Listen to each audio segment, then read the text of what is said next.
ഞാൻ അന്ന് മുശ്രിക്കീങ്ങളുടെ അണിയിലാണുള്ളത്, മുശ്രിക്കീങ്ങളുടെ കൂട്ടത്തിലാ ഞാനുള്ളത്. അങ്ങനെ ഉപ്പ ഞാനിങ്ങനെ യുദ്ധം നന്നായിട്ട് അരങ്ങു തകർത്തുകൊണ്ടിരിക്കുമ്പോൾ പെട്ടെന്നാണ് എന്റെ വാളിന് നേരെ ഒരിക്കൽ ഉപ്പയുടെ കഴുത്ത് വന്നത് ഞാൻ കണ്ടിരുന്നു. റളിയല്ലാഹു അൻഹുവിനോട് മകൻ ഇത് പറഞ്ഞപ്പോ മകൻ പറയാ, ഉപ്പ തുടർന്ന് പറയാണ്, അന്ന് നിങ്ങളെ കണ്ടപ്പോ എനിക്കിങ്ങനെ തോന്നി, സംഗതി എന്റെ വാളിന് നേരെ നിങ്ങളുടെ കഴുത്ത് വന്നിരുന്നു. അങ്ങനെ വന്ന സമയത്ത് അന്നെനിക്ക് തോന്നിപ്പോയി, ഏതായാലും എന്റെ പൊന്നുപ്പയല്ലേ, ഫവല്ലൈതു വജ്ഹി അൻക, അപ്പോൾ തന്നെ ഞാൻ എന്റെ മുഖം നിങ്ങളെ തൊട്ടങ്ങ് തിരിച്ചു കളഞ്ഞു. വേണ്ട, എന്റെ വാപ്പയല്ലേ എന്ന് കരുതിയിട്ട്. ആ പറഞ്ഞതിന്റെ അർത്ഥം എന്താ? ഉപ്പ അന്ന് ഞാനെങ്ങാനും അങ്ങനെ കരുതിയിട്ടില്ലെങ്കിൽ സംഗതി നടക്കുമായിരുന്നു. അപ്പൊ ഈ പറഞ്ഞതിന്റെ അർത്ഥം, അപ്പോൾ ഏതായാലും മോൻ അന്ന് ചെയ്ത ഒരു സംഗതി തന്നോട് സ്നേഹം പ്രകടിപ്പിച്ചതുമാണല്ലോ, തെറ്റല്ലല്ലോ. ആ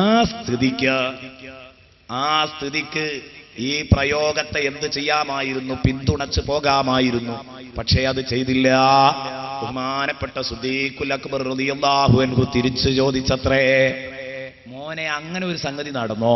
സിദ്ദീഖുൽ അക്ബർ തിരിച്ചു ചോദിക്കാം, അങ്ങനെ ഒന്നും ഉണ്ടായോ? എന്റെ മോൻ എന്നെ കണ്ടിട്ട് തിരിഞ്ഞു കളഞ്ഞു എന്നല്ലേ? എന്നാലേ മോനെ വാപ്പൻ ടുട്ടിനെ കുറെ നോക്കിയതാ, കണ്ട് കിട്ടാത്തോണ്ട് ടുട്ടിന്ന് ബാക്കിയായി. കണ്ട നിങ്ങൾ, അതാണ് വലൗ കാനൂ ആബാഅഹും ഔ അബ്നാഅഹും, മക്കളും അവർക്ക് പുല്ലുവിലയാ, അവർക്ക് അല്ലാഹുവും റസൂലും കഴിഞ്ഞിട്ടേ ബാക്കിയൊക്കെ ഉള്ളൂ. നിന്നെ ഞാൻ കണ്ടു കിട്ടാത്തത് കൊണ്ടാണ് എന്ന് പറഞ്ഞെങ്കിൽ നോക്കണം നിങ്ങൾ അവരുടെ ആവേശം എത്രയാണെന്ന്. ഇതാ പറഞ്ഞത്, ഇസ്ലാമിനെതിരായി നിൽക്കുമ്പോൾ പിന്നെ അവരുടെ മക്കളോ അല്ലെങ്കിൽ കൂട്ടുകാരോ കുടുംബങ്ങളോ ഇത്തരം കാര്യങ്ങളൊന്നും കടന്നു വരുന്നില്ല. ഉദാഹരണങ്ങൾ ഇഷ്ടം പോലെ പറയാനുണ്ട്, അതിലേക്ക് വരുന്നില്ല. നമുക്ക് ഈ കാര്യം തന്നെ ചർച്ച ചെയ്യാം. അപ്പൊ ദീനിനെതിരെ ചെയ്യുന്ന മോനോട്, പലിശക്ക് കൊടുക്കുന്ന മോനോട്, വട്ടിക്ക് വാങ്ങുന്ന മോനോട്, മോനെ ചെയ്യല്ല എന്ന് പറയണം. ഉപ്പ ഇന്നുവരെ ഹറാമ് തിന്നിട്ടില്ല. എന്റെ ചെറുപ്പക്കാരെ, നിങ്ങൾ മനസ്സിലാക്കണം, വയസ്സാം കാലത്ത് നിങ്ങൾ നിങ്ങളെ വാപ്പമാരെ കൊടുക്കരുത്. അതുവരെ അധ്വാനിച്ച് ഹലാലായ ഭക്ഷണം നിങ്ങൾക്ക് തന്നിട്ട് അവസാന കാലത്ത് കട്ടിലിൽ നീണ്ടു നിവർന്ന് കിടക്കുമ്പോ അവർക്ക് ജോലിക്ക് പോകാൻ വയ്യാത്ത നാളിൽ നിങ്ങൾ അവസാന സമയത്ത് അവരെ ഹറാമ് തീറ്റിക്കരുത്. യുവാക്കളെ, പടച്ച റബ്ബിനെ പേടിക്കണം നിങ്ങൾ. ആ വാപ്പമാരെ നിങ്ങൾ നരകത്തിലേക്ക് എറിയരുത്. ഉപ്പമാരെ, ഇങ്ങനെയുള്ള ഒരു ഘട്ടം വന്നാൽ ആ മകനോട് തുറന്നു പറയാൻ നിങ്ങൾക്ക് ചെങ്കൂറ്റമുണ്ടാവണം. തുറന്നു പറയാനുള്ള വോയിസ് നിങ്ങൾക്ക് നഷ്ടപ്പെടാൻ പാടില്ല. ഇതാണ് അമിതമായ മക്കളോടുള്ള സ്നേഹം ഭ്രമമായി മാറുന്നത്. ഇവിടെയാണ് ഹുബ്ബു ശഹവാതി മിനൻ നിസാഇ വൽ ബനീൻ. ഇത് തന്നെയാണ് ഖുർആൻ മറ്റൊരിടത്ത് പറഞ്ഞത്, യാ അയ്യുഹല്ലദീന ആമനൂ, ഓ വിശ്വാസികളെ, നിങ്ങൾ ഒരു കാര്യം മനസ്സിലാക്കണം, ഇന്ന മിൻ അസ്വാജിക്കും വഔലാദിക്കും അദുവല്ലക്കും ഫഹ്ദറൂഹും, നിങ്ങളെ ഭാര്യമാരെ കൂട്ടത്തിൽ തന്നെ, നിങ്ങളുടെ മക്കളുടെ കൂട്ടത്തിൽ തന്നെ അദുവല്ലക്കും, പിശാച് നിങ്ങളെ ശത്രുവായതുപോലെ നിങ്ങളെ ഭാര്യമാരിൽ ചില ഭാര്യമാര് നിങ്ങളുടെ ശത്രുവാണ്. ആ ഭാര്യ കടന്നു വന്നതിന്റെ ശേഷമാണ് മോനെ നീ നിന്റെ താടി വടിച്ചത്. നല്ലോണം കരുതിക്കോ. ഇന്ന മിൻ അസ്വാജിക്കും വഔലാദിക്കും അദുവല്ലക്കും, ഭാര്യയുടെ നിർബന്ധത്തിന് വഴങ്ങിയിട്ട് നീ നിന്റെ താടി വടിച്ചെങ്കിൽ മനസ്സിലാക്കിക്കോ, ഖുർആനിലെ ഒരായത്താൻ, ഭാര്യമാരെ കൂട്ടത്തിൽ നിങ്ങൾക്ക് ശത്രുക്കളുണ്ട് കേട്ടോ. വൗലാദിക്കും അദുവല്ലക്കും, നിങ്ങളെ മക്കളുടെ കൂട്ടത്തിൽ നിങ്ങൾക്ക് ശത്രുക്കളുണ്ട്. എന്റെ പ്രിയപ്പെട്ട ഉമ്മ, നിങ്ങൾ 60 വയസ്സ് വരെ വിശുദ്ധമായ ജീവിതം നയിച്ചു. 60 വയസ്സ് കഴിഞ്ഞപ്പോഴാണ് നിങ്ങളുടെ വലിയ മോന് അതാ ഗൾഫിൽ നിന്ന് വന്നിരിക്കുന്നു. അവനൊരു ടെലിവിഷൻ നിങ്ങളെ വീട്ടിൽ സ്ഥാപിച്ചു, അതാ കേബിളും ഇട്ടു തന്നു, എല്ലാം സന്തോഷകരമായി.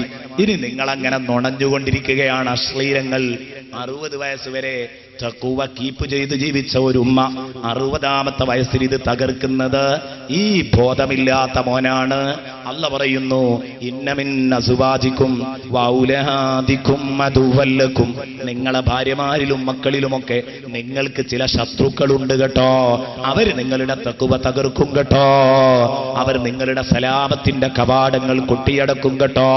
എന്നിട്ട് അല്ലാഹ് പറഞ്ഞത് നോക്ക്, നിങ്ങൾ ഫഹ്ദറൂഹും, അതുകൊണ്ട് നിങ്ങൾ അവരെ കരുതിയിരിക്കണം. ഫഹ്ദറൂഹും, നിങ്ങൾ അവരെ കരുതിയിരിക്കണം. ഈ സ്നേഹം അതിരുവിടുമ്പോഴുണ്ടാകുന്ന അപകടമാണിതൊക്കെ. ഇസ്ലാമിനെതിരു മക്കൾ എന്തു പറഞ്ഞാലും അതിന് റാമൂളി കൊടുക്കാൻ പറ്റില്ല. زين للناس حب الشهوات من النساء والبنين. അത് കഴിഞ്ഞിട്ട് തൊട്ടടുത്ത് അല്ലാഹു തആല പറയുന്നത് വൽ ഖനാതീരിൽ മുഖന്തറതി മിനദ്ദഹബി വൽ ഫിദ്ദാ, കുന്നുകൂടി കിടക്കുന്ന സ്വർണവും വെള്ളിയും എന്ന് പറഞ്ഞാൽ അന്ന് നാണയങ്ങളായി ഉപയോഗിക്കുന്നത് സ്വർണം വെള്ളിയൊക്കെയാണ്. സ്വർണം വെള്ളി എന്ന് മാത്രമല്ല, സാമ്പത്തിക ആസ്തി, നല്ല സാമ്പത്തിക ആസ്തി, ഇതാണ് നിങ്ങളുടെ 3ാമത്തെ ഭൂമിയിലെ അപ്പകഷ്ണം. പെണ്ണ്, മക്കള്, നല്ല സാമ്പത്തിക അടിത്തറ. വൽ ഖനാതീരിൽ മുഖന്തറതി മിനദ്ദഹബി വൽ ഫിദ്ദ, ഈ സാമ്പത്തിക കെട്ടുറപ്പ ഇത് പാടില്ലേ? പാടുള്ള വശമുണ്ട്, പാടില്ലാത്ത വശമുണ്ട്. നേരത്തെ പറഞ്ഞ പോലെ അതുകൊണ്ടാണ് അല്ലാഹ് സുയ്യിന എന്ന് പറഞ്ഞത്. ആരാ ഭംഗിയാക്കി തരുന്നത്? അതിനനുസരിച്ചാണ് ഇത് അനുകൂലവും പ്രതികൂലവും ആകുക. ആരാന്ന് പറയാതെ പറഞ്ഞത് അതുകൊണ്ടാണ്. അല്ല പറഞ്ഞ ലെവലിൽ ഹലാലും ഹറാമും നോക്കിയാ സമ്പാദിക്കുന്നതെങ്കിൽ കഴിഞ്ഞ ഒരു ദിവസം ഞാൻ പറഞ്ഞിരുന്നു, ഫസ്റ്റ് ദിവസമാണെന്ന് എൻ്റെ ഓർമ്മ, എത്രയോ അധ്വാനിക്കാം. അബ്ദുറഹ്മാൻ ബിൻ ഔഫ് റളിയല്ലാഹു അൻഹു വഫാത്താകുമ്പോ ധാരാളം സമ്പത്തുണ്ടായിരുന്നു എന്ന് നമ്മൾ പറഞ്ഞില്ലേ. ഹലാലായ ലെവലിൽ നിന്ന് നിങ്ങൾക്ക് എത്രയും സമ്പാദിക്കാം, അതിനെതിര് പറയുന്നില്ല. ഹലാലുണ്ടാക്കാം, പക്ഷേ ഹറാമായ ഒരു പൈസ സമ്പാദിച്ചിട്ടുണ്ടെങ്കിൽ അത് നിങ്ങൾക്ക് ദോഷവും ചെയ്യും. അപ്പൊ ഇന്നത്തെ അവസ്ഥ ശരിക്ക് വൽ ഖനാതീരിൽ മുഖന്തറതി മിനദ്ദഹബി വൽ ഫിദ്ദ എന്നത് പൂർണ്ണമായും പൈശാചികമായി നമ്മുടെ എല്ലാ നാട്ടിലും നീണ്ടു നിവർന്ന് കിടക്കുന്ന ചിത്രമാണ് നമ്മൾ കാണുന്നത്. ഈ ഭൗതികതയുടെ അതിപ്രസരം ആദ്യ ദിവസം പ്രഥമ ദിനം നമ്മൾ ചർച്ച ചെയ്തു. നോക്ക് നിങ്ങൾ, ഹലാലും ഹറാമോ ഒന്നും നോക്കാതെ ഉണ്ടാക്കണം, ഇത് മാത്രമേ മനുഷ്യന്റെ മനസ്സിലുള്ളൂ. അങ്ങനെ വരുമ്പോൾ അത് നിങ്ങൾക്ക് അപകടം ചെയ്യും. ഇതിനെക്കുറിച്ച് നിങ്ങളോട് ചോദ്യം ചെയ്യപ്പെടുക തന്നെ ചെയ്യും. ഇതാണ് ഈ പറഞ്ഞതിന്റെ അർത്ഥം. വൽ ഖനാതീരിൽ മുഖന്തറതി മിനദ്ദഹബി വൽ ഫിദ്ദാ. ഇനി നമുക്ക് വിചാരണാ നാൾ എന്നതിന്റെ ഏറ്റവും പ്രധാനപ്പെട്ട ഭാഗം പറയാനുണ്ട്. വിചാരണ ചെയ്യപ്പെടുന്ന അവസ്ഥയെക്കുറിച്ച് പറയാനുണ്ട്. പക്ഷേ നഈം എന്ന് പറയുമ്പോൾ മൊത്തത്തിൽ നഈം ചുരുക്കി അല്ലാഹു പറഞ്ഞതായി 6 കാര്യം ദുനിയാവിലെ ആഡംബരങ്ങളെക്കുറിച്ച്. അതൊന്ന് ചെറിയ രൂപത്തിൽ കാണാമെന്ന് കരുതിയാണ്. ഇനി അടുത്തതായി അല്ലാഹു പറയുന്നത് വൽ ഖനാതീരിൽ മുഖന്തറതി മിനദ്ദഹബി വൽ ഫിദ്ദ. അപ്പൊ ആ മുതലിന് വേണ്ടി മരിച്ചാൽ, തങ്ങൾ പറഞ്ഞു ഹലാലായ മാർഗത്തിലാണെങ്കിൽ മുതലിനെ സ്നേഹിക്കുന്നതിന് കുഴപ്പമില്ല. എന്തേ? മൻ ഖുതില ദൂന മാലിഹി ഫഹുവ ഷഹീദ്. അത് നബിയുടെ പ്രഖ്യാപന. നിന്റെ സമ്പത്തിന് വേണ്ടി നീ കൊല്ലപ്പെട്ടാൽ ഫഹുവ ഷഹീദ്, നീ ഷഹീദിന്റെ കൂലിയാ നിനക്ക്. അതിരു തിരക്കാൻ വന്നു നമ്മുടെ അയൽക്കാരൻ. നമ്മക്കുറപ്പുണ്ടാ തേക്ക് നമ്മളുടേതാണ്. അവനിങ്ങനെ തുരന്ന് അത് അവന്റെ കണ്ടത്തിലേക്ക് ചാടിച്ചതാ. എനിക്കുറപ്പുണ്ട് എന്റെ സ്വത്താണ് എന്ന് ഉറപ്പുള്ള ഒരു സംഗതി. അല്ലെങ്കിൽ നിങ്ങൾ 1,00,000 രൂപയുമായി യാത്ര ചെയ്യുന്നു, കൊള്ളക്കാര് പിടിച്ചു. ഇതൊക്കെ സ്വാഭാവികമായി ഉണ്ടാവുന്നതാണ്. നിങ്ങൾക്ക് സ്വത്ത് ഒഴിവാക്കാൻ മനസ്സില്ല. ഹലാലായ സ്വത്താണ് നിങ്ങളെ കയ്യിലുള്ളത്. നിങ്ങൾ പറഞ്ഞു ഞാനിത് വിട്ടുതരൂല എന്ന് കണ്ടപ്പോൾ അവർ നിന്നോട് പോരാടി. അതാ അങ്ങോട്ടും ഇങ്ങോട്ടും പോരാടിക്കൊണ്ടിരിക്കുമ്പോ അവരുടെ വെട്ടും കുത്തുമേറ്റിട്ട് നീ മരിച്ചാൽ നീ ഷഹീദിന്റെ കൂലിയുണ്ട് നിനക്ക് എന്ന് പറഞ്ഞെങ്കിൽ അത് അർഹതപ്പെട്ട സ്വത്തിനെ സ്നേഹിക്കാമെന്നാണ് പറഞ്ഞത്. ഹലാലായ സ്വത്തിനെ സ്നേഹിക്കുന്നതിന് കുഴപ്പമില്ല. അതേസമയം ഹറാമും ഹലാലും നോക്കാതെ ഉണ്ടാക്കുമ്പോഴാണ് അപകടമാകുന്നത്. ഇന്നത്തെ കഥയും അതാണ്. വൽ ഖനാതീരിൽ മുഖന്തറതി മിനദ്ദഹബി വൽ ഫിദ്ദ. അത് കഴിഞ്ഞിട്ട് ഇനി പറയുന്നത് വൽ ഖൈലിൽ മുസവ്വമ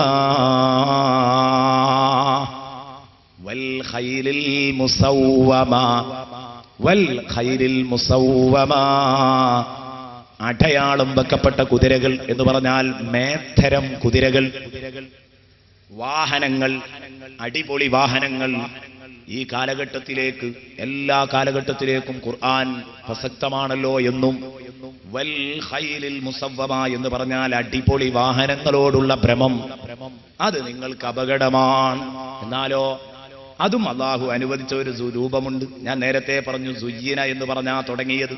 അള്ളാഹു ഭംഗിയാക്കി തരുമ്പോൾ അത് അനുവദിക്കപ്പെട്ടതാണ്, പിശാച് ഭംഗിയാക്കി തരുമ്പോൾ അത് അനുവദിക്കപ്പെടാത്ത മേഖലയാണ്. അപ്പോൾ വാഹനത്തെക്കുറിച്ച് അള്ളാഹുവിന്റെ റസൂല് പറഞ്ഞത് നോക്ക്. മര്യാദക്കാണെങ്കിൽ ഒരു വാഹനമാവാം, നല്ല ഒരു വാഹനമാകാം, ഓടാൻ ഒരു വാഹനമാകാം. പക്ഷേ വാഹനത്തിന് വേണ്ടി വാഹനമായി കൂടാ. പറഞ്ഞു തിരിയണം. ഖിയാമത്ത് നാളിന്റെ ലക്ഷണം എണ്ണുമ്പോൾ റസൂലുള്ളാഹി പറയുന്നുണ്ട്, ഒരു വീട്ടുമുറ്റത്ത് ഒന്നിലധികം വാഹനങ്ങൾ കൂടി നിൽക്കുന്ന കാലഘട്ടം വരുമെന്ന് മുഹമ്മദുർ റസൂലുള്ളാഹി പറഞ്ഞിട്ടുണ്ട്. ഓടാൻ വാഹനമാകാം, വാഹനത്തിന് വേണ്ടി നീ ഓടരുത്. വാഹനം എടുക്കാൻ വേണ്ടി നീ ഓടരുത്. അതേസമയം ഓടാൻ വേണ്ടി വാഹനമാകാം. ഇങ്ങനെ എല്ലാ വിഷയങ്ങളിലുമുണ്ട്. ഭക്ഷണം കഴിക്കാൻ വേണ്ടി ജീവിക്കാൻ പറ്റില്ല, ജീവിക്കാൻ വേണ്ടി ഭക്ഷണം കഴിക്കാം. ഇതൊക്കെ നമ്മൾ എപ്പോഴും പറയുന്നതാ. അപ്പോൾ ഇഷ്ടത്തിനല്ല കുഴപ്പോ, വാഹനത്തിനോടുള്ള സ്നേഹത്തിനല്ല കുഴപ്പോ, ആ പ്രിയത്തിനപ്പുറത്ത് ഭ്രമം എന്ന് പറഞ്ഞ ഒരു സംഗതി വരാനുണ്ട്. അതാണ് മോഡൽ ഭ്രാന്തി എന്ന് പറയുന്നത്. അത്യാവശ്യം കുഴപ്പമില്ലാത്ത നല്ല ഒരു വാഹനം കയ്യിലുണ്ട്, അയാളുടെ ആവശ്യത്തിന് അത് മതി. പക്ഷേ മോഡൽ ഭ്രാന്ത് തലക്കു പിടിച്ചിട്ട് ഓരോ കൊല്ലവും 3-4 ലക്ഷം കളയുന്നവരുണ്ട്. ശ്രദ്ധിക്കണം, ഇത് വൽ ഖൈലിൽ മുസവ്വമയോടുള്ള ഭ്രമമാണ്. ഇത് അപകടം ചെയ്യുമെന്ന് ഓർക്കുക. ഒരൊറ്റ അറബി ശൈഖിന്റെ വീട്ടിൽ തന്നെ വീട്ടുമുറ്റത്ത് 6-10 ഒക്കെ വാഹനങ്ങൾ നിരന്നു നിൽക്കുന്നു. എന്തിന്? തനിക്കോടാനൊന്നു മതി. പക്ഷേ ഇന്നൊന്നിൽ, നാളെ ഒന്നിൽ, മറ്റന്നാളൊന്നിൽ, ഇങ്ങനെയാണ് ഉദ്ദേശിക്കുന്നത്. അപ്പോഴാണ് അത് വാഹന ഭ്രമമായി മാറുന്നത്. ഇത് അപകടം ചെയ്യും, സംശയിക്കേണ്ടതില്ല. അതേസമയം അള്ളാഹു അനുവദിച്ച ആ വൃത്തത്തിൽ നിന്നിട്ടോ നല്ല വാഹനം ഉപയോഗിച്ചുകൂടെ ഉപയോഗിക്കാം. അത് ആളുടെ കപ്പാസിറ്റിക്ക് അനുസരിച്ചാ, ആൾ എന്തൊക്കെ ചെയ്യുന്നു എന്ന് നോക്കിയിട്ടാണ്. വാഹനം നന്നാക്കുന്നതും നന്നാക്കാതിരിക്കുന്നതുമൊക്കെ എനിക്ക് എന്റെ ചുറ്റുവട്ടത്തിൽ കറങ്ങാനേ ഉള്ളൂ. അപ്പോൾ എനിക്ക് അത്യാവശ്യം മെച്ചപ്പെട്ട ഒരു വാഹനമേ എനിക്ക് ആവശ്യമുള്ളൂ. അതേസമയം കേരളത്തിലും ഇന്ത്യയിലും ഇന്ത്യക്കകത്തും പുറത്തുമൊക്കെ നിൽക്കാതെ ആ മഹാന്റെ വീലുകൾ കറങ്ങിക്കൊണ്ടിരിക്കുകയാണ്, കാറിന്റെ വീലുകൾ കറങ്ങിക്കൊണ്ടിരിക്കുകയാണ്. ഇങ്ങനെയുള്ള ഒരാളെ സംബന്ധിച്ചിടത്തോളം നല്ല വാഹനം തന്നെ വേണം. ബഹുമാനപ്പെട്ട സുലൈമാൻ നബി അലൈഹിസ്സലാം തന്റെ അധികാര പരിധി കൂടിയപ്പോ അള്ളാഹു പറഞ്ഞു, വലി സുലൈമാനർ-റീഹ് ഉദുവുഹാ ശഹ്റുൻ വറവാഹുഹാ ശഹ്ർ. സുലൈമാൻ നബി അലൈഹിസ്സലാം മറ്റ് അമ്പിയാക്കൾക്ക് കൊടുത്തതുപോലെയല്ല, അടിപൊളി വാഹനമാണല്ലോ ഒരുക്കി കൊടുത്തത്. കാരണം സുലൈമാൻ നബിക്ക് രാജ്യം ലോകം മുഴുവൻ ഭരിക്കുകയായിരുന്നു. അപ്പൊ തന്റെ അധികാര പരിധി ഏതോ ഒരു ജില്ലയിൽ ഒതുങ്ങുന്നതല്ല, ഒരു പ്രദേശത്ത് ഒതുങ്ങുന്നതല്ല, എല്ലായിടത്തും ഓടിയെത്തണം, അവിടുത്തെയൊക്കെ കാര്യങ്ങൾ അറിയണം. ഇങ്ങനെയുള്ള ഒരാൾക്ക് ഉന്നതമായ ഒരു വാഹനം തന്നെ വേണം. സുലൈമാൻ നബി അലൈഹിസ്സലാം തന്റെ മുസല്ല ഇങ്ങനെ അങ്ങോട്ട് വിരിച്ചിട്ട് കട്ടിലിൽ അങ്ങോട്ട് ഇരുന്നാൽ അന്തരീക്ഷത്തിലൂടെ കാറ്റ് എടുത്തു പറക്കുകയായിരുന്നു.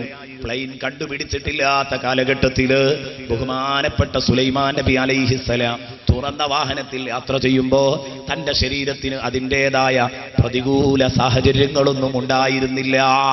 സുഖമായി യാത്ര ചെയ്തു. കാരണം ഇവിടെ ഒരു ചെറിയ വാഹനം മതിയാവില്ല സുലൈമാൻ നബിക്ക്. അതുകൊണ്ടൊരു കാര്യം നിങ്ങൾ മനസ്സിലാക്കണം. മലപ്പുറം ജില്ലയിലെ ഏതാനും പ്രദേശങ്ങളുടെ കാര്യം മാത്രം നോക്കേണ്ട, അല്ലെങ്കിൽ കോഴിക്കോട് ജില്ലയുടെ ഒരു പ്രദേശത്തിന്റെ കാര്യം മാത്രം നോക്കേണ്ട. കേരളത്തിന്റെ ടാവട്ടത്തിൽ മാത്രം ഒതുങ്ങിക്കൂടേണ്ട ഒരാളുടെ വണ്ടിയും അതുപോലെ തന്നെ ഇന്ത്യ മുഴുവൻ കറങ്ങിക്കൊണ്ടിരിക്കുന്ന, ഇന്ത്യക്കകത്തും പുറത്തും കറങ്ങിക്കൊണ്ടിരിക്കുന്ന ഒരു മഹാനായ പണ്ഡിതൻ അല്ലെങ്കിൽ പണ്ഡിതന്മാർ, അവരുടെ വാഹനങ്ങളും ഒരുപോലെ തുലനം ചെയ്യാൻ പാടില്ല. നല്ല വാഹനങ്ങൾ വേണ്ടിവരും യാത്ര ചെയ്യാൻ. ആവാം, അതിന് കുഴപ്പമുണ്ടെന്ന് പറഞ്ഞിട്ടില്ല. വാഹനഭ്രമത്തിനാണ് അപകടം പറഞ്ഞത്. പൈശാചികമായ സ്നേഹങ്ങള്, ഇതുകൊണ്ട് ഇവൻ നടത്തുന്നത് മുഴുവനും കൂത്താട്ടങ്ങളാണെങ്കിൽ, അനിസ്ലാമിക കാര്യങ്ങളാണെങ്കിൽ അവിടെയാണ് കുഴപ്പങ്ങളാകുന്നത്. അതേസമയം ഇസ്ലാമിന് വേണ്ടി പ്രവർത്തിക്കാൻ അതെല്ലാം ആവാം. അല്ലാഹു റബ്ബുൽ ഇസ്സത്ത് വാഹന സൗകര്യങ്ങൾ ഒരു വലിയ അനുഗ്രഹമായിട്ടല്ലേ സൂറത്തുൻ നഹ്ലിൽ അല്ലാഹു തആല എന്നെയും നിങ്ങളെയും പഠിപ്പിച്ചത്. വാഹന സൗകര്യം വലിയ ഒരു അനുഗ്രഹമാണെന്നാണ്.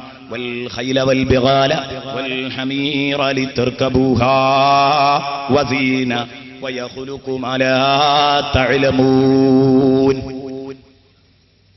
അവിടെ കണ്ടോ നിങ്ങൾ അല്ലാഹു എണ്ണിയത് മുന്തിയ ഇനം വാഹനങ്ങളാ ആദ്യം പറഞ്ഞത്. വൽ ഖൈല കുതിര, വൽ ബിഗാല കോവർ കഴുത, വൽ ഹമീറ കഴുത. അങ്ങനെ വരുന്നത് എന്തേ? കുതിര ഏറ്റവും മുന്തിയ വാഹനം, അന്ന് നിലവിലുള്ള വാഹനത്തില് മുന്തിയ വാഹനം. വൽ ഖൈല വൽ ബിഗാൽ, പിന്നെ പറയുന്നത് കോവർ കഴുതയാണ്. അത് കഴിഞ്ഞിട്ട് ആ കഴുതക്ക് സ്ഥാനം കൊടുക്കുന്നത്. അതെന്തേ? കഴുതക്ക് പിന്നീട് സ്ഥാനം കൊടുക്കാൻ കാരണം എന്തേ? കോവർ കഴുത എന്ന് പറയുന്നത് കുതിരയും കഴുതയും ബന്ധപ്പെട്ട് അതിൽ ജനിക്കുന്ന സങ്കര ഇനത്തിനാണല്ലോ ബഗല് കോവർ കഴുത എന്ന് പറയാം. അതുകൊണ്ട് തന്നെ കുതിരയുടെ അത്ര ചടുലത അതിനുണ്ടാവില്ല. അതേസമയം കഴുതയെപ്പോലെ വളരെ മന്ദമായ സ്വഭാവം അതുമായിരിക്കില്ല. രണ്ടിന്റെയും ഇടയ്ക്കൊരു മീഡിയം രൂപമായിരിക്കും. അല്ലാഹു അതിനെ നടുവിൽ അവിടെ ഇട്ടു. വൽ ഖൈല വൽ ബിഗാല വൽ ഹമീർ. നമ്മൾ സാധാരണ പറയുന്നത് പോലെ കാറ്, ജീപ്പ്, മോട്ടോർ സൈക്കിൾ എന്നൊക്കെ പറയും പോലെ അതിനനുസരിച്ച് ആ തർത്തീബിലാ അല്ലാഹു അവതരിപ്പിച്ചത്. എന്നിട്ട് പറഞ്ഞു ലിതർകബൂഹാ. എന്തിനാണ് ഇതൊക്കെ അല്ലാഹു ഒരുക്കി തന്നതെന്നറിയോ? നിങ്ങൾക്ക് വാഹനം കയറാൻ. വസീനാ, വാഹനം കയറാനാണല്ലോ ഒരുക്കി തന്നത്. പക്ഷേ നിങ്ങൾ ഇത് ദുരുപയോഗം ചെയ്ത് വസീനത്തൻ, അലങ്കാരമായി വെക്കാറുണ്ട്. കണ്ടോ, ഇവിടെ ലിതർകബൂഹ എന്ന് പറഞ്ഞ അതേ ശൈലിയിൽ അല്ലാഹു പറയുമ്പം വലിതതസയ്യനൂ ബിഹാ, നിങ്ങൾ ഇതുകൊണ്ട് അലങ്കാരം കാണിക്കാനും എന്നാ പറയേണ്ടത്. പക്ഷേ അല്ലാഹു വസീനത്തൻ എന്ന ശൈലിയിലേക്ക് മാറിയത് മുഫസ്സിറുകൾ പറയുന്നത് കാണാം. അല്ലാഹുവിന് അലങ്കാരത്തിന് വേണ്ടി വാഹനം വെക്കുന്നത് അത്ര ഇഷ്ടമല്ല. ഓടാൻ ഒരു വാഹനമാവാം, വാഹന ഭ്രമത്തിലേക്ക് എത്തിക്കൂടാ. എന്നാ മനുഷ്യൻ അങ്ങനെയൊക്കെയാണ് ചെയ്യാറുള്ളതെന്ന് പറഞ്ഞതാണ്. ലിതർകബൂഹാ വസീനത്തൻ വയഖ്ലുഖു മാ ലാ തഅലമൂൻ. എന്നിട്ട് അല്ലാഹു പറഞ്ഞു, അന്ന് പ്ലെയിനിനെ കുറിച്ച് പറഞ്ഞാൽ ചിന്തിക്കാൻ പോലും കഴിയില്ല. അന്ന് മല പോലെ കടലിൽ ഒഴുകി നടക്കുന്ന കപ്പലുകളെ കുറിച്ച് പറഞ്ഞാൽ ചിന്തിക്കാൻ കഴിയില്ല. ചെറിയ കപ്പലുകളല്ലേ അന്നുള്ളൂ. അന്ന് ചെറിയ കപ്പലുകളേ ഉള്ളൂ. മല പോലെ സമുദ്രത്തിൽ ഒഴുകി നടക്കുന്ന കപ്പലുകൾ വരുമെന്നൊക്കെ പറഞ്ഞത് വിശുദ്ധ ഖുർആനിന്റെ പ്രവചനങ്ങളായി കാണണം നമ്മൾ. എന്തേ കാരണം? 1800 ശേഷമാണ് ഇത്രയും നല്ല വാഹനങ്ങൾ, എത്രയും നല്ല കപ്പലുകൾ ഇറങ്ങാൻ തുടങ്ങിയത്. ഖുർആനിന്റെ പ്രവചനങ്ങളായിട്ട്, പുലർന്ന പ്രവചനങ്ങളായിട്ട് വായിക്കാൻ പറ്റും നമുക്ക്. മല പോലെ സമുദ്രത്തിലൂടെ ഒഴുകി നടക്കുന്ന കപ്പലുകൾ, അത് അല്ലാഹുവിൻ്റെതാണ് എന്ന് അല്ലാഹു പറഞ്ഞത് അവിടെയാണ്. ആ കപ്പലുകളെ നിയന്ത്രിക്കുന്നത് അവനാണെന്ന് പറഞ്ഞു. അവൻ ഉദ്ദേശിച്ചാൽ അതിന്റെ ചാലക ശക്തി അവന് നശിപ്പിക്കാൻ കഴിയുമെന്ന് പറഞ്ഞു. പിന്നെ അതാ കടലിൽ അങ്ങനെ കെട്ടിക്കിടക്കും. അത് കടലിൽ അവിടെ കെട്ടിക്കിടക്കും. ഔ യൂബിഖുന്ന, അല്ലെങ്കിൽ മുക്കിക്കൊല്ലും. ആ കപ്പൽ മുക്കിക്കളയും. ടൈറ്റാനിക് തകർന്നില്ലേ? ലോകത്തെ വെല്ലുവിളിച്ചല്ലേ ടൈറ്റാനിക് കടലിലിറക്കിയത്? അത്യാധുനിക സൗകര്യങ്ങളുള്ള കപ്പലാണെന്ന് പറഞ്ഞ് തകർന്നു പോയില്ലേ സഹോദരാ? ചിന്തിക്ക്. അല്ലാഹുവിന്റെ ഈ താക്കീതുകൾക്കൊക്കെ എന്തൊരു ഭീഷണി അല്ലാഹു നടത്തിയിട്ടുണ്ടോ? അതിനൊക്കെ 1-2 ഉദാഹരണങ്ങൾ ലോകത്ത് ഏറ്റവും ചുരുങ്ങിയത് കഴിഞ്ഞു പോയിട്ടുണ്ടാകും. അങ്ങനെയാ നമ്മൾ കണ്ടുവരുന്നത്. അതിലേക്കൊന്നും കണ്ണു തുറക്കാതിരിക്കാൻ നമുക്ക് പറ്റില്ല. ഏതായാലും പറഞ്ഞു വന്നിരുന്നത് വാഹന ഭ്രമം അപകടമാണ്. വൽ ഖൈലിൽ മുസവ്വമാ, നബി സല്ലല്ലാഹു അലൈഹി വസല്ലം പറഞ്ഞു, ഒരു മനുഷ്യന്റെ ഭാഗ്യത്തിൽപ്പെട്ടതാണ് ഒരാൾ ഭാഗ്യവാനാണെന്ന് പറയാൻ. എന്തൊക്കെയാണ് അയാൾക്ക് വേണ്ടത്? ഒരു നല്ല ഭാര്യ, ഒരു നല്ല കുഞ്ഞ്, ഒരു നല്ല വീട്, ഒരു നല്ല വാഹനം. ഇതുണ്ടെങ്കിൽ അയാൾ ഭാഗ്യവാനാണെന്ന് പറഞ്ഞു. അതുകൊണ്ട് ആ വാഹനത്തെ മൊത്തത്തിൽ എതിർക്കരുത് എന്ന് പറഞ്ഞത്. വാഹനം നല്ല ഒരു സൗകര്യമാണ്, പിശാചിന്റെ ഭാഗത്ത് നിന്ന് അപകടമാകുന്നു. അതുകൊണ്ട് തന്നെയാണ് സുയ്യിന ലിന്നാസ് എന്ന് പറഞ്ഞത്. ഒന്ന് ഇലാഹിയാണ്, ഒന്ന് ശൈത്താനിയാണ്. ഒന്ന് വിമർശിക്കപ്പെടുമ്പോ ഒന്ന് അംഗീകരിക്കപ്പെടും. അതുകൊണ്ടാണ് അല്ലാഹു ആ ശൈലിയിൽ സംസാരിച്ചത് എന്ന് നമ്മൾ പറഞ്ഞല്ലോ. ഇനി നമ്മൾ അടുത്തത് ശ്രദ്ധിക്കേണ്ടത്, ഇനി പറഞ്ഞത് വൽ ഖൈലിൽ മുസവ്വമ എന്ന് കഴിഞ്ഞതിന്റെ ശേഷം പറയുന്നത് വൽ അൻആം, നാൽക്കാലി ഭ്രമം. നാൽക്കാലി ഭ്രമം ഭൂമിയിലെ മറ്റൊരപ്പകഷ്ണമാണ് നാൽക്കാലി ഭ്രമം.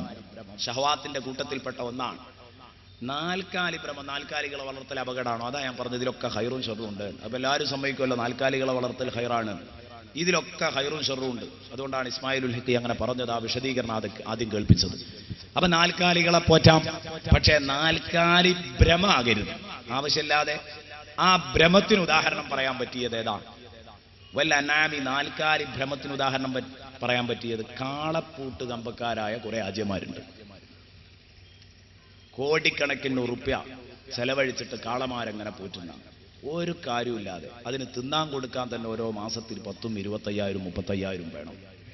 ഇങ്ങനെ പണം ചെലവഴിച്ചുകൂടാ. മുസ്ലിം ഹാജിമാർ ഇത്തരം പരിപാടികൾ ചെയ്തു പോകരുത്. അതാ പറഞ്ഞത് നാൽക്കാലി കമ്പം ഇതുണ്ടാവാൻ പാടില്ല. ഈ ഭ്രമം അവസാനിപ്പിക്കേണ്ടതാണ്. ഹൈറായ മാർഗത്തിൽ ആവാം. പാല് കറക്കാൻ, പാല് വിറ്റ് ജീവിതം കഴിയാൻ, മാംസത്തിന് വേണ്ടി അവിടെയൊക്കെ ആവാം. പക്ഷേ തോന്നിവാസത്തിന് വേണ്ടി നാൽക്കാലികളെ കെട്ടിപ്പോറ്റാൻ പാടില്ല. കൃഷിയുടെ കൂട്ടത്തിൽ അനുവദിക്കപ്പെടാത്ത കൃഷികൾ, ആ കൃഷികൾ ചെയ്യാൻ പാടില്ല. കഞ്ചാവ് കൃഷി ഇറക്കാൻ പാടില്ല. ഇങ്ങനെ തുടങ്ങിയിട്ട് ഹറാമായ കൃഷികളിൽ നിന്ന് മാറി നിൽക്കുക. ഹറാമായ രൂപത്തിൽ കൃഷി ഇറക്കുന്ന ചുറ്റുപാട് പാടില്ല. അതേസമയം ഹലാലായ രൂപത്തിലാവുക ആണെങ്കിൽ ആവുകയും ചെയ്യാം. ഇതെല്ലാം മുന്നിൽ വെച്ചുകൊണ്ടാണ് നമ്മൾ പറഞ്ഞത് സുയ്യിന ലിന്നാസി ഹുബ്ബുശ് ശഹവാത്ത് മിനൻ നിസാഇ വൽ ബനീൻ വൽ ഖനാതീരിൽ മുഖന്തറതി മിനദ് ദഹബി വൽ ഫിദ്ദ വൽ ഖൈലിൽ മുസവ്വമ വൽ അൻആമി വൽ ഹർസ്. ആകെ ഈ ഭൂമി ലോകത്തുള്ളത് പ്രധാനമായും 6 അപ്പകഷ്ണങ്ങളാണ്. ഇത് നിങ്ങൾ ഉപയോഗിച്ചത് ഖൈറിലോ ശർറിലോ സുമ്മല തുസ്അലുന്ന യൗമൈദിൻ അനിൻ നഈം. അല്ലാഹ് നിങ്ങളോട് ചോദിക്കാതെ പോകില്ല. ഈ വിചാരണ നാളിന്റെ കടുപ്പം എത്രയാണെന്നറിയോ നിങ്ങൾ? ഈ വിചാരണ നാളിനെ കുറിച്ച് അല്ലാഹ് സൂറത്തു യാസീനിൽ നല്ല കടുപ്പത്തോടെ അവതരിപ്പിക്കുന്നുണ്ട്. അല്ലാഹ് വിചാരണ നടത്താൻ വേണ്ടിയിട്ട് കിതാബ് കയ്യിൽ കൊടുത്ത് വഉദിയൽ കിതാബ് ഫതറൽ മുജ്രിമീന മുശ്ഫിഖീന മിമ്മാ ഫീ. സൂറത്തുൽ കഹ്ഫിൽ അല്ലാഹ് പറഞ്ഞു ആ കിതാബ് കൊടുക്കുന്ന രംഗം വേറെയും ധാരാളം സ്ഥലത്ത് പറഞ്ഞിട്ടുണ്ട്. ആ കിതാബിലുള്ള വിഷയങ്ങൾ കാണുമ്പോൾ ഇവരതാ ബേജാറായി നിൽക്കുകയാണ്. പടച്ചവനെ, എന്തൊക്കെയാണ് എന്റെ കാര്യത്തിൽ തീരുമാനം വരാൻ പോകുന്നതെന്നറിയില്ല. സുബ്ഹാനല്ലാഹ്, ഈ കിതാബിൽ ഞാൻ ചെയ്ത മുഴുവൻ വേണ്ടാത്തരങ്ങളും ഇതിലുണ്ടല്ലോ. ഇതിന്റെ പേരിൽ ഇന്നെന്നെ ശിക്ഷിക്കപ്പെടുമല്ലോ എന്ന ഭയത്തിൽ ഇങ്ങനെ നിൽക്കുമ്പോഴാണ്, ആ കിതാബ് കിട്ടിയ ഭയത്തിൽ നിൽക്കുമ്പോഴാണ് അല്ലാഹു റബ്ബുൽ ഇസ്സത്ത് ഇവരെ വിചാരണക്കൊരുങ്ങുന്നത്. വിചാരണക്കൊരുങ്ങുമ്പോൾ നിങ്ങൾ ഇന്നതുമൊക്കെ ചെയ്തില്ലേ എന്ന് ചോദിക്കുമ്പോൾ അല്ലാഹുവിന്റെ റസൂൽ ഒരു നീണ്ട ഹദീസിലൂടെ പഠിപ്പിക്കുന്നു. എവിടെയാണ് അതുള്ളത്? വംതാസുൽ യൗമ അയ്യുഹൽ മുജ്രിമൂൻ അലം അൻഹദി ഇലൈക്കും യാ ബനീ ആദമ അല്ലാ തഅബുദുശ് ശൈത്വാൻ ഇന്നഹു ലക്കും അദുവ്വും മുബീൻ എന്ന് പറഞ്ഞ ആയത്തിന്റെ വ്യാഖ്യാനത്തിൽ ഒരു ഹദീസിൽ കാണാം. നീണ്ട ഹദീസിൽ പറയുന്ന അങ്ങനെ ഇവരെ വിചാരണക്കെടുക്കുന്ന സമയത്ത് അള്ളാഹുവിന്റെ നല്ല ജനങ്ങൾ, സജ്ജനങ്ങൾ സ്വർഗത്തിലേക്ക് പോകുമ്പോ ചുളിവിൽ ഇവരും സ്വർഗത്തിലേക്ക് രക്ഷപ്പെടാൻ നോക്കും.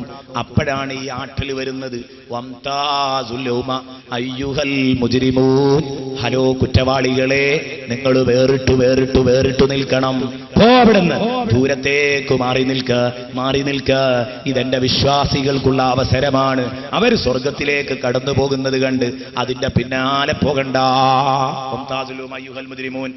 അങ്ങനെ കമ്പനി കൂടി നിൽക്കുന്നു. കമ്പനി അടിച്ചാണ് ഇവൻ പടം കാണാൻ പോയത്. കമ്പനി അടിച്ചാണ് ഇവൻ ഈദ് നൈറ്റ് ഒരുക്കിയത്. കമ്പനി അടിച്ചാണ് ഇവൻ നാട്ടിൽ ഗാനമേള ഒരുക്കിയത്. ആ സഹോദരൻ അതാ കമ്പനിയെ കൂട്ടുന്നു. എടാ, അന്ന് നമ്മൾ സംഘമായിട്ടായി പണി ചെയ്തത്. നിയമത്തിന് വൻ കുരുക്കുകളുണ്ടാകും. ഇത് നമ്മൾ ദുനിയാവിൽ നിന്ന് പഠിച്ചതാ. പക്ഷെ അതിന് പഴുതുകളും ഉണ്ടാകും. ആ പഴുതുകൾ ആരാഞ്ഞ് നമ്മൾ രക്ഷപ്പെടാൻ ശ്രമിച്ചിട്ടുണ്ട്. ഇവിടെ നമ്മൾ നിയമത്തിന്റെ കുരുക്കിൽ നിന്ന് രക്ഷപ്പെടാൻ ഒരു ചെറിയ മുഷാവറ കൂടി നോക്കാം, ഒരു കൂടിയാലോചന. ആ കൂടിയാലോചന നടത്താം എന്ന് പറയുമ്പം അപ്പോഴേക്ക് മലക്കുകൾ കുറച്ചു സമയത്തേക്ക് ഇവർക്കൊരു ആശ്വാസം കിട്ടരുതല്ലോ. മലക്കുകൾ വന്ന് പിന്നെയും അടിക്കുന്നു. അടിച്ചിട്ട് വീണ്ടും പറയുന്നു, വംതാസുൽ യൗമ അയ്യുഹൽ മുജ്രിമൂൻ. ഹലോ കുറ്റവാളികളെ, നിങ്ങളോടല്ലേ പറഞ്ഞത് മാറണമെന്ന് മാത്രമല്ല, വംതാസു, ഒറ്റക്കൊറ്റക്കൊറ്റക്കൊറ്റക്ക്, വേറിട്ട് വേറിട്ട് വേറിട്ട് നിൽക്ക്. അങ്ങനെ ഓരോരുത്തരും അവനവന്റെ വിചാരണ എന്താണ് വരുന്നത് എന്ന് കാത്ത് മേലോട്ട് നോക്കി നിൽക്കുന്ന ഒരു രംഗമുണ്ടത്രേ. സുഹൃത്തുക്കളെ, നിങ്ങൾ മനസ്സിലാക്കണം. അതൊക്കെ കഴിഞ്ഞിട്ട് അല്ലാഹ് വിളിക്കാൻ ആ ഒരു രംഗത്തെക്കുറിച്ച് നിങ്ങളൊന്ന് ആലോചിച്ച് നോക്ക്. അറഫ മരുഭൂമിയിൽ നിൽക്കുമ്പം പലർക്കും ചിന്തിക്കാൻ പറ്റിയിട്ടുണ്ടാകും ഒരു പക്ഷേ ആ ഒരു നൃത്തം. എന്റെ കാര്യത്തിൽ മറ്റൊരാൾ ചിന്തിക്കാൻ പോലുമില്ലാതെ ഞാൻ ഒറ്റക്ക്, റബ്ബേ എന്റെ കാര്യത്തിൽ എന്ത് തീരുമാനമാണ് വരിക എന്ന ഭയത്തിൽ ഇങ്ങനെ കഴിയുമ്പോൾ വല്ലാത്ത ഒരു വിഷമമാണ് ആ സമയത്ത് നേരിട്ടുകൊണ്ടിരിക്കുന്നത്.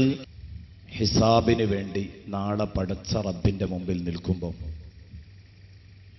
ഈ ദുനിയാവിൽ നിന്ന് പച്ചക്കള്ളം മാത്രം പറഞ്ഞ് ശീലിച്ച നമ്മൾ, നബി സല്ലല്ലാഹു അലൈഹി വസല്ലമ തങ്ങൾ പറയുകയാണ്, അള്ളാഹുവിന്റെ മുമ്പിലും ഒരു കഴി അവൻ നോക്കും, പക്ഷേ നടക്കില്ല. വലൗ അൽഖാ മആദീറ, അവൻ ഏതേത് പ്രതിബന്ധങ്ങൾ ബോധിപ്പിച്ചാലും അള്ളാഹുവിന്റെ മുമ്പിൽ അവന് രക്ഷപ്പെടാൻ കഴിയില്ല എന്ന് വിശുദ്ധ ഖുർആൻ പറഞ്ഞല്ലോ. ഏതേത് ഒഴിവ് കഴിവുകൾ പറഞ്ഞാലും ശരി, രക്ഷപ്പെടാൻ സാധ്യമല്ല. അല്ലാഹു റബ്ബുൽ ഇസ്സത്ത് ഇന്ന കാര്യങ്ങളൊക്കെ നീ ചെയ്തില്ലേ? ഇവൻ ചോദിക്കുന്നു, പടച്ചവനെ, നേരത്തെ നീ സ്വർഗത്തിലേക്ക് കടത്തിവിട്ടതെന്റെ ജ്യേഷ്ഠനല്ലേ, അല്ലെങ്കിൽ എന്റെ സഹപ്രവർത്തകനല്ലേ, എന്റെ ഭാര്യയല്ലേ, എന്റെ ഭർത്താവല്ലേ, എന്റെ അയൽവാസിയല്ലേ എന്നൊക്കെ ചോദിക്കുമ്പോ അല്ലാഹു പറയുന്നു, സംഗതിയൊക്കെ ശരിയാണ്, പക്ഷേ അവൻ നിന്റെ കൂടെയല്ല. അവന് പണി തക്കാസുറായിരുന്നില്ല, ഭൗതികതയുടെ അതിപ്രസരത്തിലായിരുന്നില്ല അവനുണ്ടായിരുന്നത്. അവൻ ആവുന്ന സമയത്തൊക്കെയും എന്തു ചെയ്തു? നല്ലതു മാത്രം ചെയ്തയാളാണ്. അതുകൊണ്ട് തന്നെ അയാൾ പോയ സ്വർഗത്തിലേക്ക് പോകാൻ നിനക്ക് കൂടൂല എന്ന് അല്ലാഹു പറയുമ്പോൾ ഇവൻ പറയുന്നു, പടച്ചവനെ അത് പറയരുത്. ഞാൻ നിസ്കരിച്ചിട്ടുണ്ട്, നോമ്പ് നോച്ചിട്ടുണ്ട്, ഖുർആൻ ഓതിയിട്ടുണ്ട്, അള്ളാന്റെ മുമ്പിൽ കളവ് പറഞ്ഞിട്ട് വില പോവോ ഇല്ല. എന്നാലും ഭൂമിയിൽ പഠിച്ചതൊന്ന് പയറ്റി നോക്കുകയാണ്. അതിനെക്കുറിച്ചാ ഖുർആൻ പറഞ്ഞത്. അവന്റെ ശരീരം തന്നെ അവനെതിരെ ദൃഷ്ടാന്തമായി വരും. ബലിൽ ഇൻസാനു അലാ നഫ്സിഹി ബസീറ വലൗ അൽഖാ മആദീറ. അവൻ പഠിച്ച 18 അടവ് പയറ്റിയാലും ശരി, പടച്ച റബ്ബിന്റെ കോർട്ടിൽ അവന് രക്ഷപ്പെടാൻ കഴിയില്ല. ഉടനെ തന്നെ അല്ലാഹു അവനോട് പറയുന്നു, തരക്കേടില്ല, എന്നോട് മുഴുവൻ തോന്നിവാസങ്ങളും നീ ചെയ്തു, എന്നിട്ട് ഇന്ന് എന്റെ മുമ്പിൽ വന്നിട്ട് അത് ചെയ്തില്ല എന്ന് പറയുകയാണല്ലേ? എടോ, കള്ളം പറഞ്ഞ് രക്ഷപ്പെടാൻ കഴിയില്ല. ഒരിക്കലും നിനക്ക് കള്ളം പറഞ്ഞ് രക്ഷപ്പെടാൻ കഴിയില്ല. അത് തൽക്കാലം നീ പ്രതീക്ഷിക്കേണ്ടതല്ല. നീ ഇവിടെ വന്ന് കള്ളം പറയുകയോ, നിന്റെ ഓരോ അനക്കങ്ങളും അടക്കങ്ങളും രേഖപ്പെടുത്താൻ, നിന്റെ കർമ്മരേഖ, നിന്റെ കിതാബ് തയ്യാറാക്കാൻ ഞാൻ മലക്കുകളെ ഏൽപ്പിച്ചിരുന്നു.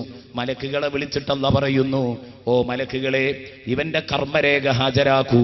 ആ കർമ്മരേഖ കൊണ്ടുവന്ന് അവര് വായിച്ച് കേൾപ്പിക്കുമ്പോ ഇവൻ അന്തം വിടുകയാണ്. മാലിഹാദൽ കിതാബ് ലാ യുഗാദിറു സഗീറതൻ വലാ കബീറതൻ ഇല്ലാ അഹ്സാഹാ. ഒന്നും വിട്ടുപോയിട്ടില്ലല്ലോ, ഞാൻ പാത്തും പതുങ്ങിയും ഒന്ന് നോക്കിയതുപോലും പടച്ചവനെ ഈ കിതാബിൽ രേഖപ്പെട്ട് കിടക്കുന്നുണ്ടല്ലോ. ഇതിവൻ പറയുന്നത് മനസ്സിൽ സ്വന്തമായിട്ട് ഇങ്ങനെ പറയാണ്, പുറത്തേക്ക് പറയില്ല. മനസ്സിൽ സ്വന്തമായി ഇങ്ങനെ പറയും. എന്തിന്? ഇനിയും കളവ് പറയാനാണ് ഇവന്റെ മനസ്സിലെ മുറാദ്. അങ്ങനെ ഇത് കഴിഞ്ഞിട്ട് അള്ളാഹുവിനോട് ഇവൻ ചോദിക്കും. നബിതങ്ങൾ പറയാൻ ഒരു ഹദീസിൽ ഇവൻ ചോദിക്കത്രേ അള്ളാഹുവിനോട്, ആരാണ് പടച്ചവനെ ഇപ്പോൾ വന്ന് എന്റെ പേരിലുള്ള റിപ്പോർട്ട് അവതരിപ്പിച്ചവരാരാണ്? അപ്പോൾ അള്ളാഹുവിന്റെ പ്രതികരണം, ഇപ്പോൾ വന്ന് ഇവിടെ വന്ന് റിപ്പോർട്ട് അവതരിപ്പിച്ചതോ അത് നിന്റെ കർമ്മരേഖ എഴുതി വെക്കാൻ ഞാൻ കൽപ്പിച്ച മലായിക്കത്തുകളാണ് എന്ന് പറയുമ്പോൾ ഇവൻ ചോദിക്കും, അവരാരാ? അവരെന്റെ പ്രത്യേക അടിമകളാണ്. ശരി, ഞാനും നിന്റെ അടിമയാണ്, അവരും നിന്റെ അടിമയാണല്ലേ, എനിക്ക് പിഴക്കാമെങ്കിൽ അവർക്കും പിഴച്ചൂടെ? മലായിക്കത്തിന് പിഴക്കില്ല. അതൊന്നും പറയാൻ നിൽക്കുകയല്ല അള്ളാഹു പറയുന്നു, തരക്കേടില്ല. എന്റെ വിശുദ്ധരായ മാലാക്കമാരാ യോഗ്യരായി പ്രഖ്യാപിച്ച നിന്നെ ഞാൻ വിടൂല. എടോ, നിനക്കെന്തു തെളിവാ വേണ്ടത്? നീ പറയ്, ആ തെളിവ് ഞാൻ തരാം. അപ്പോൾ ഇവൻ പറയുന്നു, പഠിച്ചോനെ, നീ പറഞ്ഞിട്ട് ഞാൻ അംഗീകരിക്കൂല, മലക്കുകൾ പറഞ്ഞിട്ട് ഞാൻ അംഗീകരിക്കൂല, കിതാബ് സാക്ഷിയായിട്ട് കാര്യമില്ല. ഞാൻ അംഗീകരിക്കണമെങ്കിൽ ഞാൻ തന്നെ സമ്മതിക്കണം. അല്ലാ, വിചാരണാ നാളിൽ സുമ്മലതുസ്അലുന്ന യൗമൈദിൻ അനിൻ നഈം എന്ന് പറഞ്ഞ നാളിൽ ഏറ്റവും ഭയാനകമായ ചിത്രമാണ് ഇപ്പോൾ നമ്മൾ പറയാൻ പോകുന്നത്. അപ്പോൾ അല്ലാഹ് ചോദിക്കും, നീയ് നിനക്കെതിരെ സാക്ഷി നിന്നാൽ ഇനി നീ നിഷേധിക്കില്ലല്ലോ? ഇവൻ പറഞ്ഞു, ഇല്ല. കാരണം ഇവൻ അടച്ച് നിഷേധിക്കാൻ നിൽക്കുക, ഞാൻ വ്യഭിചരിച്ചിട്ടില്ല എന്ന് പറയാൻ നിൽക്കുക, ഞാൻ മോഷ്ടിച്ചിട്ടില്ല എന്ന് പറയാൻ നിൽക്കുക. കാരണം എന്താ? ദുനിയാവിൽ കള്ളം പറഞ്ഞാണ് എല്ലാത്തിൽ നിന്നും സലാമത്തായത്. ബോധ മനസ്സ് കള്ളല്ലേ പറയൂ. പിന്നെ സത്യം പറയണമെങ്കിൽ അബോധ മനസ്സിനോട് ചോദിക്കണം. അതിനാണ് ഹിപ്നോട്ടിസം നടത്തുന്നത്. കണ്ടില്ലേ, CBI പിടിച്ച് ചോദ്യം ചെയ്യുമ്പോൾ തെളിഞ്ഞില്ലെങ്കിൽ അവസാനം ഹിപ്നോട്ടിസം നടത്തും. മയക്കിയിട്ട് ചോദിച്ചാൽ സത്യം പറയും. എന്നാൽ ഹിപ്നോട്ടിസം നടത്തിയാൽ വരെ കള്ളം പറയുന്ന ചില മിടുക്കന്മാരുണ്ടത്രേ. ഇവരൊക്കെയല്ലേ നാളെ പരലോകത്ത് വരാനിരിക്കുന്നത്. അതേ, പറയൂല എന്ന ഉറപ്പിൽ തന്നെ അള്ളാഹുവിനോട് പറയുമ്പോൾ ഇവനൊട്ടും വിചാരിച്ചില്ല. അവിടുന്ന് റസൂലുള്ളാഹി ആയത്തിങ്ങോതുകയാണ്, അൽയൗമ നഖ്തിമു അലാ അഫ്വാഹിഹിം വതുകല്ലിമുനാ ഐദീഹിം വതശ്ഹദു അർജുലുഹും ബിമാ കാനൂ യക്സിബൂൻ. അന്നേ ദിവസം അതാ നമ്മൾ അവരുടെ വായികൾക്ക് ശീല് വെച്ചു, മുദ്ര വെച്ച് കഴിഞ്ഞു. പിന്നെ നാക്കുകൊണ്ട് സംസാരിക്കാൻ കഴിയുന്നില്ല. സംസാരശേഷി അല്ലാഹു ഊരി എന്നാണ് ഈ പറഞ്ഞത്. അത് കഴിഞ്ഞതിന്റെ ശേഷം വതുകല്ലിമുനാ ഐദീഹിം, നമ്മളോട് സംസാരിക്കുന്നത് അവരുടെ കരങ്ങളാണ്. വതുകല്ലിമുനാ ഐദീഹിം വതശ്ഹദു അർജുലുഹും, അവരുടെ കാലുകൾ അവർ ചെയ്ത വേണ്ടാത്തരത്തിന് സാക്ഷി പറയുകയാണ്. ബിമാ കാനൂ യക്സിബൂൻ, അവർ ചെയ്തു കൂട്ടിയ പേക്കൂത്തുകൾക്ക് കാലും കയ്യുമൊക്കെ സാക്ഷിയാവുകയാണ്. സുബ്ഹാനല്ലാഹ്, അത് വല്ലാത്തൊരു രംഗമാണ്. സൂറത്തു ഫുസ്സിലത്തിൽ അല്ലാഹു പറയുന്നുണ്ട് അതേക്കുറിച്ച്. ആ രംഗം ഇങ്ങനെ പറഞ്ഞിട്ട്, അവയവ പ്രക്ഷേപണ നാള്, അവയവങ്ങൾ അവയുടെ വാർത്തകൾ വായിച്ചു കൊണ്ടിരിക്കാൻ.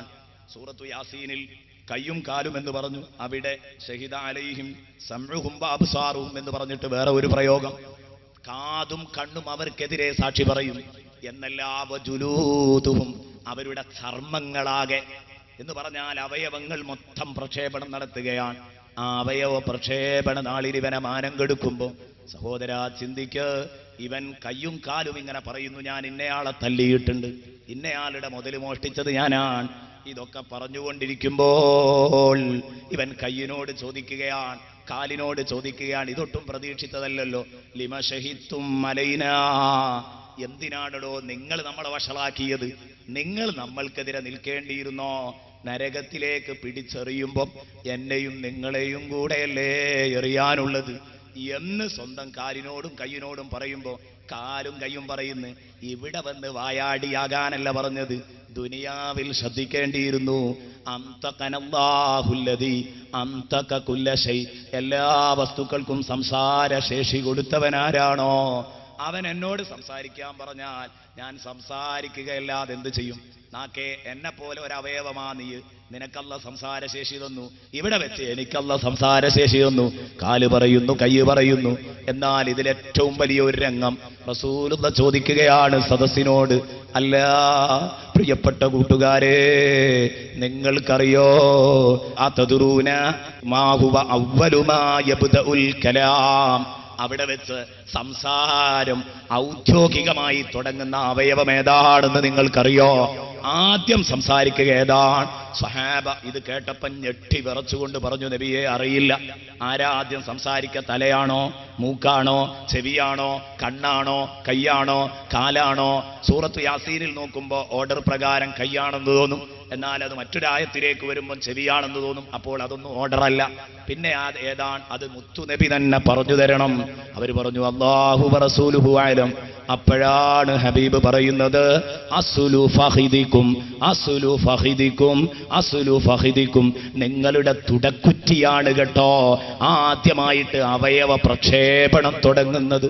സുബ്ഹാനല്ലാഹ്. ഈ പറഞ്ഞതിന്റെ അർത്ഥം എന്താണ്? എൻ്റെ പ്രിയപ്പെട്ട മോമിനീങ്ങളോട് ഞാൻ പറയുന്നു, മോമിനാത്തുകളോട് പറയുന്നു, പ്രിയപ്പെട്ടവരെ, തുടക്കുറ്റിയാണ് ആദ്യം സംസാരം തുടങ്ങുക എന്ന് പറഞ്ഞാൽ എത്ര തന്നെ പകൽ മാന്യനാണെങ്കിലും ആ മാന്യന്മാരൊക്കെ വഷളാകുന്നത് ലൈംഗിക വൃത്തികേടുകളിൽപ്പെട്ടാൻ. ലിംഗം സ്ഥിതി ചെയ്യുന്നത് തുടക്കുറ്റിയുടെ ഓരത്താണ്. ആണിന്റെയും പെണ്ണിന്റെയും ലിംഗം സ്ഥിതി ചെയ്യുന്നത് തുടക്കുറ്റിയുടെ ഓരത്താണ്. ആ ലിംഗം കൊണ്ട് എന്ത് വികൃതി കളിച്ചിട്ടുണ്ടോ, വ്യഭിചരിച്ചിട്ടുണ്ടോ, സ്വവർഗരതിയിൽ ഏർപ്പെട്ടിട്ടുണ്ടോ, എന്തെന്ത് തോന്നിവാസം ചെയ്തിട്ടുണ്ടെങ്കിലും നാളെ അള്ള വഷളാക്കുമ്പോ ആദ്യമായി നമ്മളെ വഷളാക്കുന്നത് നമ്മുടെ തുടയുടെ അറ്റമാണ്, തുടക്കുറ്റിയാണ്. ഇത് പറഞ്ഞപ്പോ സ്വഹാബ പൊട്ടി പൊട്ടി കരയുകയാണ്. ഈ സദസ്സിലുള്ള എൻ്റെ കൂട്ടുകാരോട് ഞാൻ ചോദിക്കട്ടെ, സഹോദരാ, ഓരോരുത്തരും ചിന്തിക്ക്, നാളെ ആ പ്രക്ഷേപണമങ്ങ് തുടങ്ങുമ്പോ എൻ്റെ തുടക്കുറ്റിക്ക് എന്തൊക്കെയാണ് വിളിച്ചു പറയാനുണ്ടാവുക? ഓരോരുത്തരും ചെയ്ത അതിഗൗരവമായ കേസുകൾ മനസ്സിൽ വെച്ച് മഗ്ഫിറത്തിന്റെ പത്താണ് പടച്ചോനോടങ്ങ് പറയൂ, അല്ലാഹുമ്മ ഗ്ഫിർലി ദുനൂബി യാ റബ്ബൽ ആലമീൻ. പ്രൗഢമായ സദസ്സൊരു 3 തവണ ആത്മാർത്ഥമായൊന്ന് ഏറ്റുചൊല്ലൂ കൂട്ടുകാരെ. ഇന്നലെ നരകം പറഞ്ഞു പേടിച്ച മനസ്സാണ്. അല്ലാഹുമ്മ ഗ്ഫിർലി ദുനൂബി യാ റബ്ബൽ ആലമീൻ. اللهم اغفر لي ذنوبي يا رب العالمين. اللهم اغفر لي ذنوبي يا رب العالمين. എത്ര വലിയ പാപിക്കു അല്ലാഹു പുറത്തു തരുമല്ലോ. അല്ലാഹു ഗഫാറാണല്ലോ, അല്ലാഹു ഗാഫിറാണ്. ഗാഫിറിൽ നിന്ന് കയറിയാൽ അല്ലാഹു ഗഫൂറാണ്, ഗഫൂറിൽ നിന്ന് കയറിയാൽ ഒരു പടിയും കൂടെ പോയാൽ ഗഫാറാണ്. മനുഷ്യൻ അള്ളാഹിനോട് ദുൽമ ചെയ്ത് ലാലിമാകുന്നു, കൂടുതൽ ദുൽമ ചെയ്ത് ലലൂമാകുന്നു, പെരും അക്രമങ്ങൾ ചെയ്ത് ലല്ലാമാകുന്നു. ആ ലാലിമായ മനുഷ്യന് ഗാഫിറായ റബ്ബ്, അരൂമായ മനുഷ്യന് ഗഫൂറായ റബ്ബ്, ലല്ലാമായ മനുഷ്യന് ഗഫാറായ റബ്ബിൽ വല്ലാത്ത പ്രതീക്ഷയുണ്ടെന്ന് ബഹുമാനപ്പെട്ട ഇമാം ഗസാലി റഹ്മത്തുള്ളാഹി അലൈഹി തന്റെ അൽ മഖ്സിദുൽ അസ്നാ ഫീ ശറഹി അസ്മാഇല്ലാഹിൽ ഹുസ്ന എന്ന ഗ്രന്ഥത്തിൽ അസ്മാഉൽ ഹുസ്ന വിശദീകരിക്കുന്ന സമയത്ത് പറഞ്ഞത് കാണാം. അല്ലാഹു പൊറുക്കും, എല്ലാ പാപങ്ങളും അല്ലാഹു പൊറുത്തു തരും, ധാരാളം തവണകൾ പൊറുക്കും. അല്പം പാപങ്ങൾ പൊറുത്താൽ ഗാഫിർ എന്ന് പറയാം. എന്നാൽ അള്ളാഹു മുഴുവൻ പൊറുക്കും. അപ്പൊ അള്ളാഹു ഗഫൂറാൻ. മുഴുവൻ പൊറുക്കുക എന്ന് പറഞ്ഞ ഒരു തവണ, രണ്ടാമത് ചെയ്താൽ വീണ്ടും പൊറുക്കും, എത്ര തവണയും പൊറുക്കും. അതാണ് ഗഫാർ. പക്ഷേ ഒരിക്കൽ തൗബ കിട്ടി എന്ന് എപ്പോഴാണോ നമുക്ക് തോന്നുന്നത്, അന്ന് എൻ്റെ പ്രിയപ്പെട്ട സഹോദരാ, ഞാനും നിങ്ങളും സാലിഹീങ്ങളായി ജീവിതം ആരംഭിക്കണം. കാരണം ഇനിയൊരു തൗബക്ക് നമുക്ക് അവസരം കിട്ടണമെന്നില്ല. നമ്മൾ നാക്ക് കൊണ്ട് ഇസ്തിഗ്ഫാർ നടത്തി, അൽ മുസ്തഗ്ഫിറു ബിൽ ലിസാൻ അൽ മുസിറു അല ദംബി കൽ മുസ്തഹ്സി ബി റബ്ബിഹി. സ്വദഖ റസൂലുള്ളാഹി. അല്ലാഹുവിന്റെ റസൂൽ പറഞ്ഞു, നിന്റെ നാക്ക് കൊണ്ട് വെറുതെ ഇങ്ങനെ വായാടിയായി നീ ഇസ്തിഗ്ഫാർ ചോദിക്കുന്നുണ്ട്, പക്ഷേ അപ്പോഴും നീ പാപത്തിൽ നിലനിൽക്കുകയാണ്, അത് തുടർന്നുകൊണ്ടേയിരിക്കുകയാണ്, അത് മാറ്റാനുള്ള ശ്രമമൊന്നുമില്ല. എന്നാൽ അത് റബ്ബിനെ കൊഞ്ഞനം കുത്തുന്നതിന് തുല്യമാണ്. ചെയ്യരുത് കേട്ടോ എന്ന് പറഞ്ഞെങ്കിൽ അത് പേടിക്കണം. എൻ്റെ പ്രിയപ്പെട്ട സഹോദരന്മാരെ, ഞാൻ പറഞ്ഞു വന്നത്, നാളെ പരലോകത്ത് വെച്ച് ഈ അവയവ പ്രക്ഷേപണം എത്ര ഗൗരവമുള്ളതാണ്. ഇന്ന് ഈ മൈക്കിന്റെ മുമ്പിൽ വെച്ച് എൻ്റെ കയ്യിനും കാലിനും കണ്ണിനും മൂക്കിനുമൊക്കെ അള്ളാഹു ഇങ്ങനെ ഒരു സ്വാതന്ത്ര്യം എങ്ങാനും നൽകപ്പെട്ടാൽ, ഈ ഫ്രീഡം ലഭിച്ചു കഴിഞ്ഞാൽ ഞാൻ ഈ മൈക്ക് ഓഫാക്കി ഓടേണ്ടി വരും. കാരണം ഞാൻ ചെയ്ത തെറ്റുകുറ്റങ്ങൾ എനിക്കേ അറിയൂ, നിങ്ങളൊക്കെ ചെയ്തത് ഓരോരുത്തർക്കും അറിയാം. നല്ല നല്ല ആളുകൾ, അവർക്ക് സന്തോഷമാണ്. ജീവിതത്തിൽ തെറ്റ് ചെയ്തില്ലെങ്കിൽ വലിയ ആവേശവും സന്തോഷവുമാണ്. നാളെ പരലോകത്ത് ചെല്ലുമ്പം വിഷമങ്ങളില്ല. അതുകൊണ്ട് തന്നെ ഹിസാബിന്റെ നാളിൽ നമ്മൾ നന്നായിട്ട് വിഷമം അനുഭവിക്കും.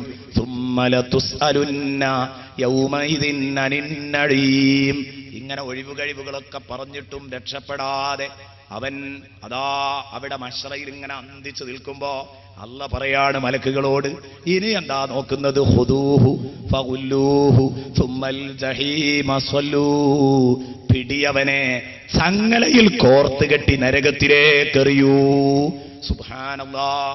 ആ ചങ്ങലയിൽ കോർത്ത് കെട്ടുന്ന രൂപങ്ങൾ വളരെ ഭയാനകമാണ്. മനുഷ്യരെ ആ രൂപത്തിൽ ഇങ്ങോട്ട് വളയ്ക്കുകയാണ്. അവരെ വളർത്തിട്ട് യുഖദു ബിൻ നവാസി വൽ അഖ്ദാം, മൂർദാവും പാദവും പിടിച്ച് മൂർദാവിനൊരു കെട്ടിടുന്നു, തലക്കൊരു കെട്ടിടുന്നു. പാദം രണ്ടും കൂട്ടി യോജിപ്പിച്ചതിന്റെ ശേഷം ആ കയറുകൊണ്ട് പാദത്തിലിട്ടിങ്ങ് വലിച്ചാൽ ആ മോഡൽ ഇങ്ങോട്ട് വളയും. അത് അബൂ സഊദ് റളിയല്ലാഹു അൻഹു പറയുന്നത് കാണാം, മുന്നോട്ടല്ല വളക്കുന്നത്, പിന്നോട്ടാണ് വളക്കുന്നത്. എന്തായിരിക്കും അതിലുള്ള ഒരു അവസ്ഥ ഒന്ന് ആലോചിച്ച് നോക്ക്. യുഖദു ബിൻ നവാസി വൽ അഖ്ദാം, പിന്നോട്ട് നമ്മളെ ആ മോഡലിൽ അങ്ങോട്ട് വളച്ചാലുള്ള അവസ്ഥ. എന്നിട്ടത് ഇങ്ങനെ കോർത്തിടുകയാണ് എങ്ങോട്ട്? ഈ ചങ്ങലകളിലേക്ക്. സുമ്മ ഫീ സിൽസിലത്തിൻ ദറുഹ സബഊന ദിറാഅൻ ഫസ്ലുകൂ. ഖുർആൻ പറഞ്ഞു 70 മുഴം നീളമുള്ള ചങ്ങലകളിൽ കെട്ടി നിങ്ങൾ അവരെ നരകത്തിലേക്ക് വലിച്ചെറിയണം. സുബ്ഹാനല്ലാഹ്, എത്ര ഗൗരവമുള്ളതാണിത്. ഇങ്ങനെ ഒരവസ്ഥ എനിക്കും നിങ്ങൾക്കും വരാനില്ലേ? ആ നരകം ഇന്നലെ നമ്മൾ കേട്ടതുപോലെ കത്തി കത്തി കറുപ്പ് കളറിൽ നിന്ന് ചുവപ്പ് കളറിൽ നിന്ന് വെള്ള കളറിൽ നിന്ന് പരിണാമം സിദ്ധിച്ച് കറുത്ത കളറിൽ കൊട്ടാരക്കണക്കിനുയരത്തിൽ തീപ്പൊരികൾ എറിഞ്ഞുകൊണ്ട്, അതുപോലെ തന്നെ കന്നഹു ജിമാലത്തുൻ സുഫർ, മഞ്ഞ ഒട്ടകങ്ങളെ പോലെയുള്ള അത്ര വണ്ണമുള്ള അതേ രൂപത്തിൽ കൊട്ടാരത്തിന്റെ ഉയരമുള്ള തീപ്പൊരികളാണ് അതിൽ നിന്ന് ഉയരുന്നതെന്ന് പറയുമ്പോൾ സുബ്ഹാനല്ലാഹ്, ആ നരകത്തിലെ തീയിന്റെ കടുപ്പം എത്രയായിരിക്കും? അങ്ങോട്ട് കൂട്ടിക്കെട്ടിയിട്ട് നമ്മളെ വലിച്ചെറിയുമ്പോൾ എനിക്ക് നിങ്ങൾക്ക് ഓർക്കാൻ കഴിയുന്നുണ്ടോ? അതിന് നമ്മുടെ പാപങ്ങൾ പൊറുപ്പിക്കാൻ അല്ല ഇതാ നമുക്ക് നല്ല ഒരു അവസരം തന്നിരിക്കുന്നു. ഇത് കഴിഞ്ഞിട്ട് അവസാനത്തെ 10 നരകത്തെ തൊട്ട് എഴുത്തുക്ക് ചോദിച്ച് രക്ഷപ്പെടാൻ അള്ളാഹു നമുക്ക് അവസരം തന്നിരിക്കുന്നു. പക്ഷേ എത്ര തവണ അല്ലാഹുമ്മ ഗ്ഫിർലി ദുനൂബി യാ റബ്ബൽ ആലമീൻ എന്ന് ഈ 10 ചൊല്ലി എന്ന് ചോദിച്ചാൽ മറുപടി എന്തായിരിക്കും? എത്ര തവണയാ ജമാഅത്തായി നിസ്കരിച്ചത് അത് നോക്കണം. അപ്പൊ ഇമാമ് ചൊല്ലിത്തന്നപ്പോ ഒരു 3 തവണ. അതല്ലാതെ സ്വന്തമായിട്ട് ഈ 10 ചൊല്ലി നോക്കിയോ? അല്ലാഹുമ്മ ഗ്ഫിർലി ദുനൂബി യാ റബ്ബൽ ആലമീൻ. പഴയ കാലത്തൊക്കെ എന്റെ പ്രിയപ്പെട്ട ഉമ്മമാരെ പെങ്ങന്മാരെ മുറ്റമടിച്ചു വാരുന്ന ഉമ്മ ഇങ്ങനെ ചൊല്ലുമായിരുന്നു, അല്ലാഹുമ്മ ഗ്ഫിർലി ദുനൂബി യാ റബ്ബൽ ആലമീൻ. ഓരോ 10 അതിലെ ദിക്റുകൾ ഇങ്ങനെ ചൊല്ലിക്കൊണ്ടിരിക്കുകയാണ്. അതേ രൂപത്തിൽ തന്നെയാണ് മുറ്റമടിച്ചു വാരുമ്പം 10 ചുട്ടുകൊണ്ടിരിക്കുമ്പോ അപ്പോഴൊക്കെ ആ സമയം അവരങ്ങനെ ലാഭിക്കുകയായിരുന്നു. എന്നാൽ ഇന്നത്തെ പെണ്ണോ, ഇന്നത്തെ ആധുനിക പെണ്ണ്, ഉളുപ്പില്ലാത്ത പെണ്ണ്, വൃത്തിയില്ലായ്മക്ക് ഉളുപ്പില്ലായ്മക്ക് കയ്യും കാലും വെച്ച് നിവർന്നു കിടക്കുന്ന ചിത്രങ്ങൾ ആസ്വദിക്കുകയാണ്. അല്ലാഹുവേ, ഞങ്ങളുടെ ഉമ്മമാരെ നീ രക്ഷപ്പെടുത്തണേ റഹ്മാനേ. ഒരൊറ്റ സംഭവം പറഞ്ഞ് ഇൻഷാ അല്ലാഹ് എന്റെ പ്രസംഗം ഞാൻ അവസാനിപ്പിക്കുകയാണ്. കൂടുതലായി നീട്ടിക്കൊണ്ടുപോകാൻ സമയമില്ല. മുഹമ്മദുർ റസൂലുള്ളാഹി സല്ലല്ലാഹു അലൈഹി വസല്ലമ തങ്ങള്, ബഹുമാനപ്പെട്ട സയ്യിദുനാ ഉമർ ഇബ്നുൽ ഖത്താബ് റളിയല്ലാഹു അൻഹു, ഇവരെല്ലാവരും 3 പേരും കൂടെ സമ്മേളിച്ച ഒരു സംഭവം. ബഹുമാനപ്പെട്ട ഉമർ റളിയല്ലാഹു അൻഹു വളരെ വിഷമിച്ച് പട്ടിണിയിലാണ്, വീട്ടിലൊന്നുമില്ലാത്തത് കൊണ്ട് ഇറങ്ങി റോട്ടിൽ വന്നിരിക്കുകയാണ്. ആ സമയത്താണ് ആ വഴിക്ക് ആരെങ്കിലും വന്നാൽ വല്ലതും കിട്ടുമല്ലോ എന്ന സന്തോഷത്തിൽ ഇങ്ങനെ ഇരിക്കുമ്പോഴാണ് ബഹുമാനപ്പെട്ട അബൂബക്കറിന് സിദ്ദീഖ് റളിയല്ലാഹു അൻഹു അതുവഴി വരുന്നത്. അബൂബക്കറിന് സിദ്ദീഖ് റളിയല്ലാഹു അൻഹു വരുമ്പോ അബൂബക്കർ സിദ്ദീഖ് റളിയല്ലാഹു അൻഹു മറുപടി സലാം പറഞ്ഞ് സലാം മടക്കി വളരെ സന്തോഷത്തിലാണ്. അബൂബക്കർ സിദ്ദീഖ് എന്നെ കൊണ്ടുപോകും എന്നൊക്കെയുള്ള സന്തോഷത്തിലാണ് ഉമർ റളിയല്ലാഹു അൻഹു ഉള്ളത്. അങ്ങനെ ഉമർ റളിയല്ലാഹു അൻഹു അബൂബക്കർ സിദ്ദീഖ് റളിയല്ലാഹു അൻഹുമായിട്ട് നടത്തുന്ന ആ സംഭാഷണത്തിന് ഉമർ റളിയല്ലാഹു അൻഹു മഹാനവറുകളെ വിളിച്ചിട്ട് ചോദിക്കുന്നു, ഉമറേ, ഈ നേരത്ത് ഇവിടെ ഇരിക്കാൻ കാരണം എന്താ? ഈ നേരത്ത്, ഈ നട്ടുച്ച നേരത്ത്, ഈ അസമയത്ത് ഈ റോട്ടിലിറങ്ങിയിരിക്കാൻ കാരണം എന്താ? മാഖ്റജകയാ ഉമർ. അവിടുന്ന് പറഞ്ഞു, അഖ്റജനിയൽ ജൂൾ. ഒന്നുമല്ല, പട്ടിണിയാണ് എന്നെ പുറത്തിറക്കിയത്. പട്ടിണിയാണ് എന്നെ പുറത്തിറക്കിയത്. വീട്ടിലൊന്നുമില്ലാത്തപ്പോ ഇവിടെ ഇറങ്ങിയിരുന്നതാണ്.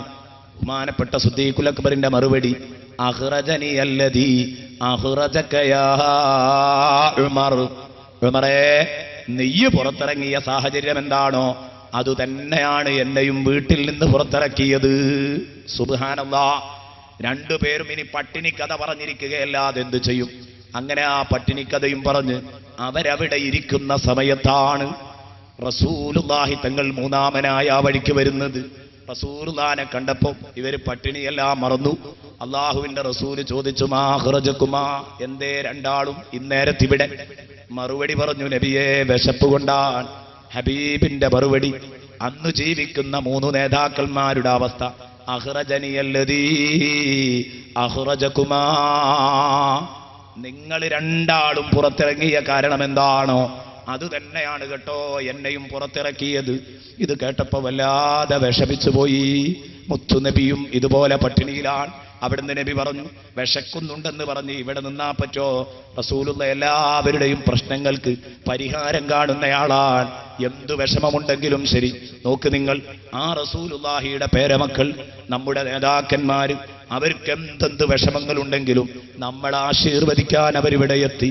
ആ നിറഞ്ഞ പ്രാർത്ഥന ഈ സദസ്സിന് തന്നു.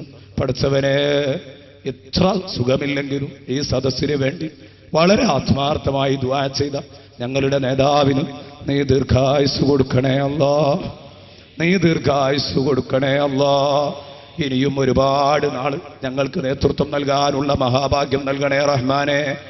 ആ നേതൃത്വത്തിൽ ഞങ്ങളുടെ തണലിൽ ഞങ്ങളുടെ സംഘടനയുടെ ചലനം ഇനിയും നീ നീട്ടിയിട്ടു തരണേ റഹ്മാനെ. പഠിച്ചവരെ, നാളെ സ്വർഗത്തിലും ഇതുപോലെ അവിടത്തോടൊപ്പം ഒത്തുകൂടാൻ ഞങ്ങൾക്ക് തൗഫീക്ക് നൽകണം റഹ്മാനെ. ദിക്റും തദ്രീസും മറ്റുള്ള ഖുർആൻ പാരായണവുമൊക്കെയായി കഴിയുന്ന അവരോടൊപ്പം മഹബത്തല്ലാതെ ഞങ്ങളെ ചേർക്കില്ല. പഠിച്ചോനെ, മഹബത്തൊന്നുകൊണ്ട് ഞങ്ങളെ നീ രക്ഷപ്പെടുത്തണേ അല്ലാ, ഞങ്ങളെ നീ രക്ഷപ്പെടുത്തി തരണേ അല്ലാ. അല്ലാഹുവിന്റെ ഹബീബ് തന്റെ പ്രിയപ്പെട്ട കൂട്ടുകാരുടെ വിഷമം തീർക്കാൻ കൊണ്ടുപോകുന്നു. വാ, നിങ്ങൾ വിഷമിച്ചിട്ടുണ്ടെങ്കിൽ നിങ്ങൾ വരണം. നമുക്ക് അബുൽ ഹൈസമിൽ അൻസാരിയുടെ വീട്ടിൽ പോകാം. വലിയ സൽക്കാരപ്രിയനാണ് അദ്ദേഹം. എന്തെങ്കിലും ഉണ്ടാക്കി തരുമെന്ന് പറഞ്ഞ് വീട്ടിലേക്ക് കൊണ്ടുപോയി. അവിടെ ചെന്ന് നോക്കുമ്പോൾ അബുൽ ഹൈസമിന്റെ വീട് അടഞ്ഞു കിടക്കുന്നു. അള്ളാഹുവിന്റെ റസൂൽ സല്ലല്ലാഹു അലൈഹി വസല്ലം വീട്ടിന്റെ പുറത്തു നിന്ന് വിളിച്ചപ്പോൾ കുറെ കഴിഞ്ഞപ്പോൾ അകത്തു നിന്ന് അബുൽ ഹൈസമിന്റെ ഭാര്യ പ്രതികരിച്ചു, ലബ്ബൈക വസഅദൈക യാ റസൂലല്ലാഹ്, പുറത്തു പോയതാ നബിയേ, അങ്ങയുടെ വിളിക്ക് ഞാൻ ഉത്തരം ചെയ്തു. നബിയെ, എന്റെ ഭർത്താവ് പുറത്തു പോയതാ, ഇപ്പോൾ വരും. നബി അവിടെ വരാന്തയിൽ കയറിയിരിക്കുകയാണ്. ശുദ്ധജലം എടുക്കാൻ വേണ്ടി പോയതാണ്. കിണറ്റിങ്ങൽ വരെ പോയതാണ്. അതാ വെള്ളവുമായി അബുൽ ഹൈസമിൽ അൻസാരി എത്തിയ സമയത്ത് ബഹുമാനപ്പെട്ട അബുൽ ഹൈസമിൽ അൻസാരി റളിയല്ലാഹു അൻഹു കടന്നു വന്നപ്പോ റസൂലുള്ളാഹി തങ്ങളും സിദ്ദീഖുൽ അക്ബറും ഉമർ ഇബ്നുൽ ഖത്താബും ഒക്കെ പൂമുഖത്തിരിക്കുന്നത് കാണുമ്പോൾ എന്തൊരു സന്തോഷം ഉണ്ടാകും. നമ്മുടെ പൂമുഖത്ത് നമ്മുടെ നേതാക്കന്മാർ വന്നിരിക്കുന്നത് കാണുമ്പോൾ നമ്മുടെ കൽബിന് എന്തൊരു തണുപ്പുണ്ടാകും. അതങ്ങ് കണ്ടിട്ട് ഓടി വന്ന് അതാ വെള്ളം കൊണ്ടുപോയി വെച്ച് റസൂലുള്ളാഹി തങ്ങളെ സലാം പറഞ്ഞ് അനുമോദിച്ച് അവിടുന്ന് 3 ഗ്ലാസ് വെള്ളമെടുത്ത് അവിടെ കൊണ്ടുവന്ന് വെച്ചു കൊടുത്തു. ഏതാനും കാരക്കകളും മുമ്പിൽ വെച്ചിട്ട് താ തിന്നോളൂ, കുടിച്ചോളൂ സന്തോഷപൂർവം എന്ന് പറഞ്ഞു. ഇത് ഒരതിഥി കടന്നു വന്നാൽ ആദ്യമായി കൊടുക്കുന്ന ഒരു ലഘു ഭക്ഷണം, ഒരു ലഘു പരിപാടി, അതാണ് ഈ നടന്നത്. ഇനി കനമുള്ളത് ഉണ്ടാക്കാൻ പോകുന്നുണ്ട്. കത്തിയെടുത്ത് പുറത്തേക്കിറങ്ങിയപ്പോൾ റസൂലുള്ള വിളിച്ചിട്ട് റസൂലുള്ള തമാശയായിട്ട് പറയാൻ, അത്തരം കമന്റുകളൊക്കെ നമ്മളും നടത്തുന്നതാ. നമ്മൾ അതിഥിയായി ചെല്ലുമ്പോ കോഴിയൊന്നും അറക്കണ്ട, പോത്തിനെയൊന്നും തള്ളിയിടണ്ട എന്ന് പറയാറുണ്ട്. ഇതേ രൂപത്തിൽ അള്ളാഹുവിന്റെ റസൂല് പറഞ്ഞു, ഇയ്യാക വൽ ഹലൂബ്, ആടറക്കാനാ പോകുന്നതെന്ന് പറഞ്ഞിട്ടില്ല. നബി തങ്ങൾ കത്തിയെടുത്ത് ഇറങ്ങുന്നത് കണ്ട് മനസ്സിലാക്കി. നബി വിളിച്ചിട്ട് പറഞ്ഞു, കറവുള്ളതിനെയൊന്നും പിടിച്ചറക്കണ്ട കേട്ടോ. ഇയ്യാക വൽ ഹലൂബ്. അതാ അദ്ദേഹം ആടിനറുത്തു, മാംസം റെഡിയാക്കി. അപ്പോഴേക്ക് ഭാര്യ പത്തിരിയും ചുട്ടു. അതെടുത്തു വെച്ചു കഴിക്കാൻ നബി തങ്ങൾ ക്ഷണിക്കപ്പെട്ടു. ഇവിടെ നിന്നങ്ങോട്ടാ നിങ്ങൾ ശ്രദ്ധിച്ച് കേൾക്കേണ്ടത്. ഇതുവരെയാണ് പല സംഭവങ്ങളിലുമുള്ളത്. എന്നാൽ ചിലയിടങ്ങളിൽ വളരെ വിശാലമായി സംഭവം നീട്ടിപ്പറഞ്ഞിട്ടുണ്ട്. അവിടെ നിന്ന് അങ്ങോട്ട് സിദ്ദീഖ് റളിയല്ലാഹു അൻഹു പറയുന്നു, വല്ലാത്ത പരീക്ഷണത്തിന്റെ നിമിഷങ്ങളായിരുന്നു അവിടെ നിന്ന് അങ്ങോട്ട്. എന്തേ കാരണം? ഭക്ഷണം കഴിക്കാനിരുന്നു.